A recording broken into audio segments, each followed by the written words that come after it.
Autre expérience qui m'a beaucoup interpellée dans un autre groupe, c'est le groupe, parce que je suis aussi membre du groupe d'études sur l'antisémitisme. Et en fait, à un moment donné, on nous a présenté une étude où il était question des différentes formes de racisme, qui étaient en quelque sorte classées d'après une étude en fonction de leur importance. Sauf que la question était formulée ainsi. D'après votre ressenti, quelle est la forme de racisme la plus répandue? Je leur ai dit déjà, votre intitulé pose problème. On n'analyse pas l'importance d'un racisme en fonction du ressenti des gens.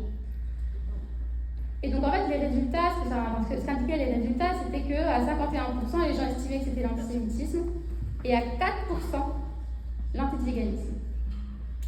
En fait, la forme de racisme la moins répandue si on suivait le classement. Et je leur ai dit, il y a quand même un problème.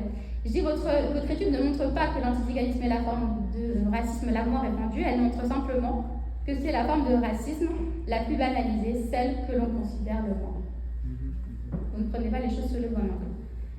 Et je pense, voilà, finalement, ces deux expériences que je vous cite montrent bien qu'il y a effectivement un véritable problème. Alors, c'est pas simplement pour des questions électoralistes, je pense, c'est qu'il y a un véritable problème de méconnaissance.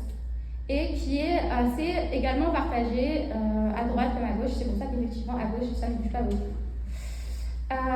Et je pense que cette méconnaissance, pour lutter contre, il faut former les élus, mais il faut aussi former les militants. Et je finirai juste en disant qu'effectivement, cela dit, on n'est jamais mieux servi que par soi-même. Et que c'est pour ça que je rejoins totalement le fait que les voyageurs doivent pouvoir investir les espaces politiques. Alors, j'ai envie de vous dire que c'est comme pour toutes les minorités. En fait, on ne vous laissera pas la place gentiment. Et donc, en fait, il va falloir effectivement se battre, vous battre, pour obtenir en fait cette place-là. Vous imposer en fait. Voilà, c'est le message que je voulais vous transmettre. Mais je vous remercie en tout cas vraiment vivement pour cette journée. Merci.